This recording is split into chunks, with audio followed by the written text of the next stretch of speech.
The apartment listing goes live at 9:03 a.m. By 9:11, there are already 17 applications. By noon, the rent has gone up by $200. You refresh the page anyway. Studio apartment, 480 square feet. No parking. No laundry inside the unit. One window facing a brick wall. The description says charming. The price says desperate. You are 26 years old. You make more money than you did 3 years ago. But somehow, every apartment you can afford feels like proof that you are falling behind. You do the math again. Rent, utilities, internet, transportation, food, debt, savings if the month behaves. The number does not work. So you adjust the dream, not because you want less, because the market has taught you to negotiate with your own expectations. This is the first level. Shelter as survival. At this level, home is not an asset. Home is not a lifestyle. Home is not a Pinterest board. Home is a monthly threat, a place you are allowed to keep as long as money arrives on time. You do not choose the apartment you want. You choose the apartment that leaves you with enough money to stay calm. Or you choose the one that looks better and quietly accept that calm will become expensive. The lease arrives in your inbox. 42 pages. You read the first 5. Then you skim. Then you sign. Because someone else is waiting. Because hesitation has a price. Because in this market, even fear needs to move quickly. That is the second level. The lease.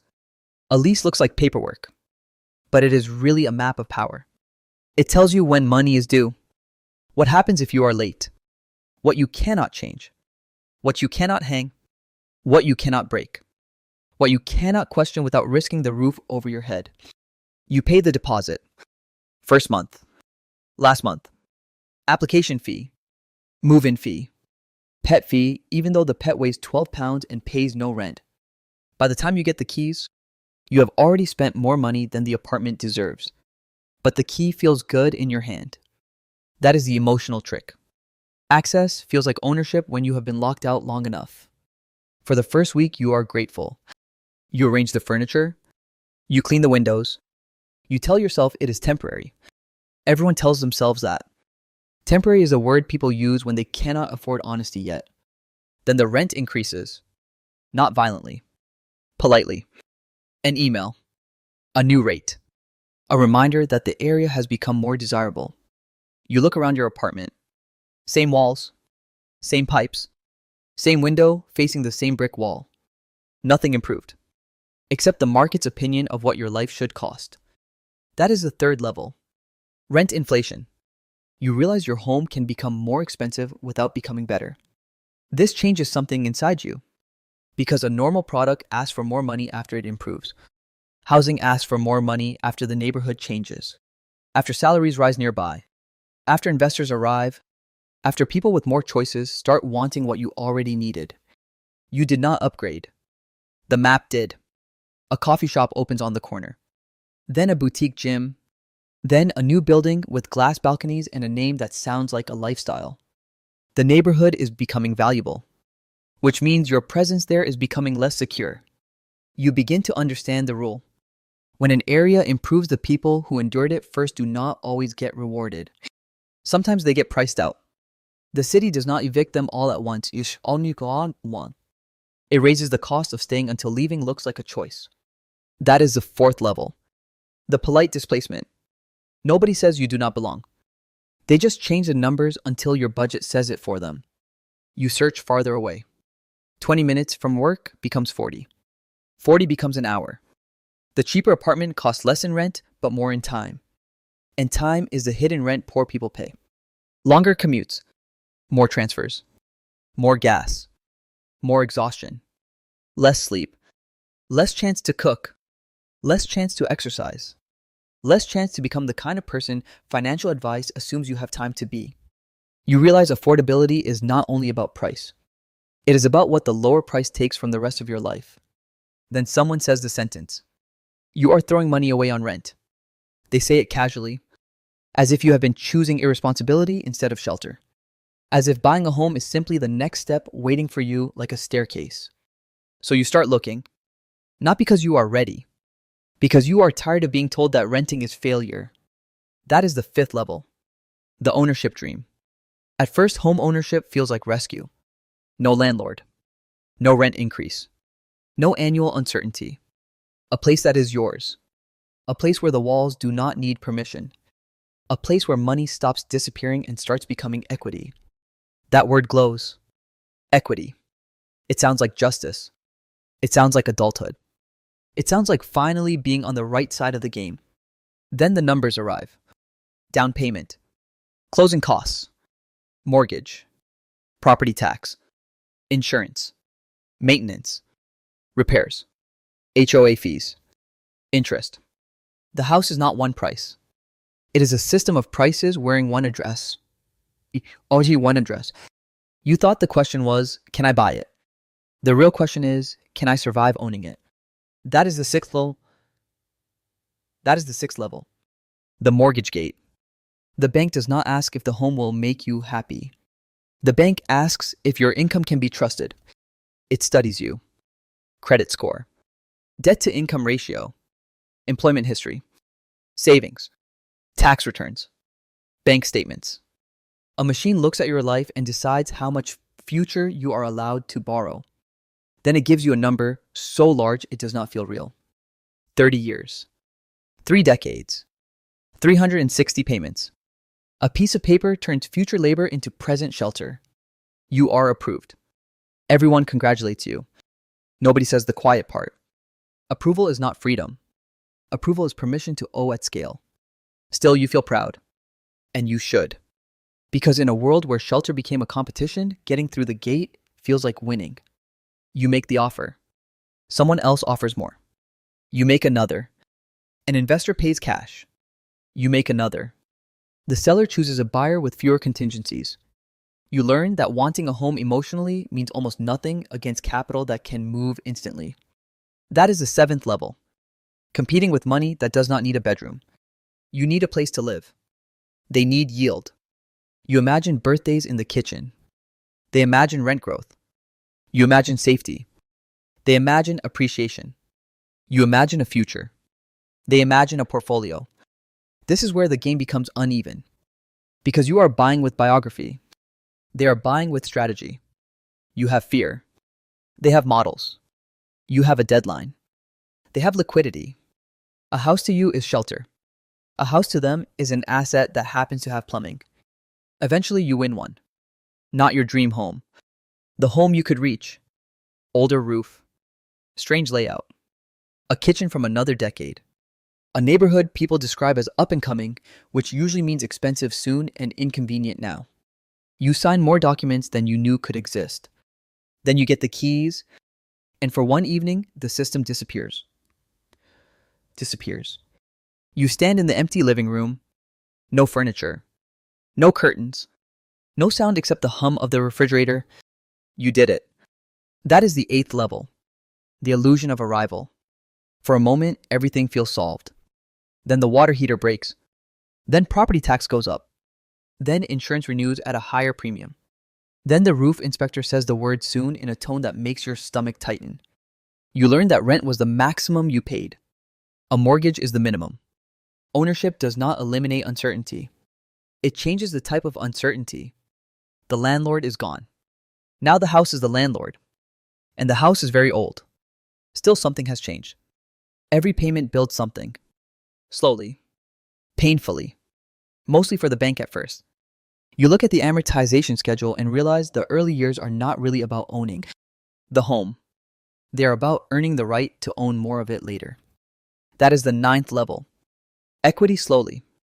Equity does not feel like wealth day to day. It does not buy groceries.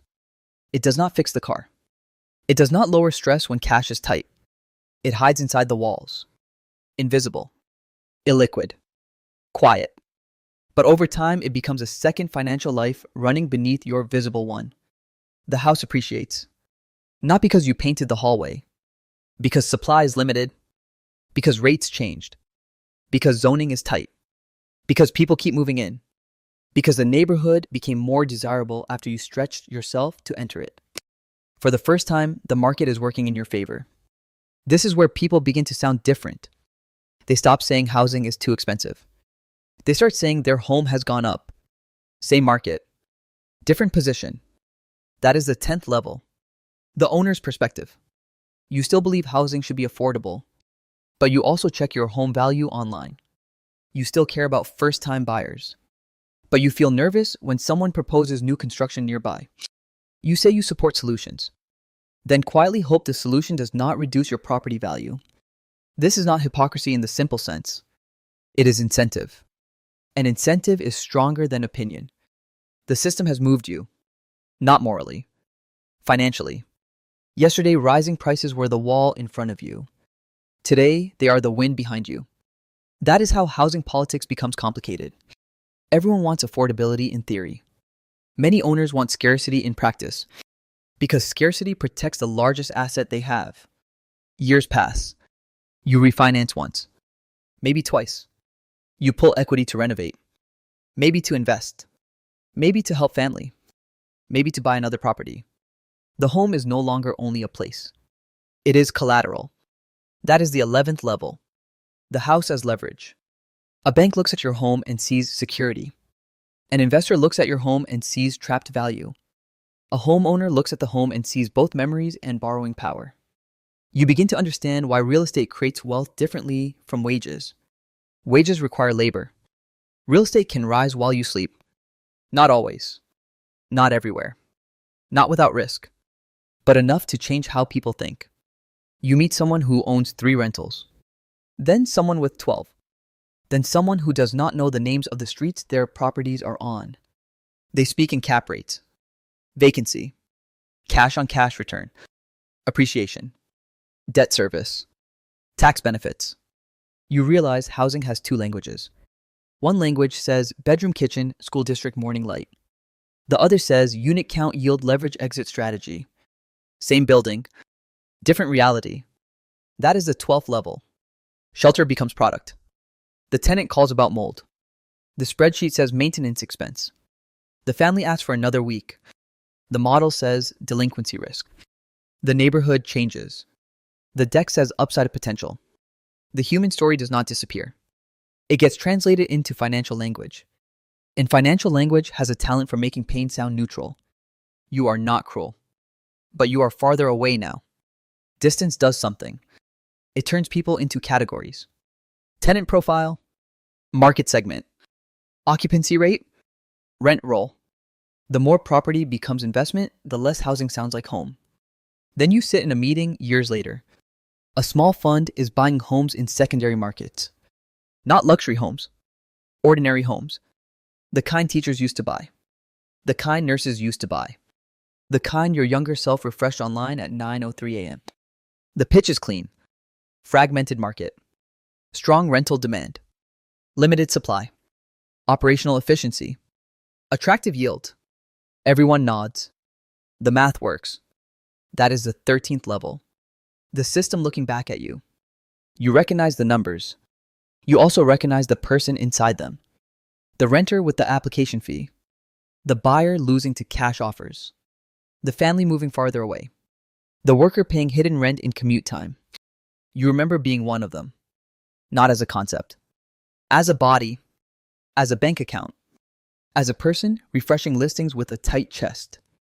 And for a moment, the room becomes uncomfortable. Not because anyone is wrong exactly. Because everyone is logical inside a structure that produces pressure. That is the hardest part to admit. Housing does not become broken only because bad people enter it. It becomes broken when too many reasonable people respond rationally to bad incentives. The renter wants stability. The owner wants appreciation. The investor wants yield. The city wants tax revenue. The bank wants repayment. The builder wants margin. The politician wants votes. Every actor can explain themselves. And still the result can become unbearable. That is the final level. The housing machine. A home begins as shelter. Then it becomes a lease. Then a payment. Then a credit decision. Then a mortgage. Then equity. Then collateral. Then an investment. Then a fund strategy. Then a line item in a portfolio owned by people who will never see the kitchen. Light at 6 p.m. At the bottom you ask, can I afford to live here? At the top someone asks, can this asset produce more? Both questions are rational. Only one of them remembers the smell of dinner in the hallway. Years later, a new apartment listing goes live at 9:03 a.m. By 9:11, there are already 17 applications. By noon, the rent has gone up by $200. Somewhere, a 26-year-old refreshes the page anyway. Studio apartment. 480 square feet. No parking. No laundry. One window facing a brick wall. The description says charming. The price says desperate. And the machine keeps moving. Not because everyone inside it is evil, but because everyone inside it has learned to call their own pressure normal. The lease waits. The mortgage waits. The offer waits. The fund waits. The city waits. And somewhere between shelter and strategy, the meaning of home becomes something you have to fight to remember.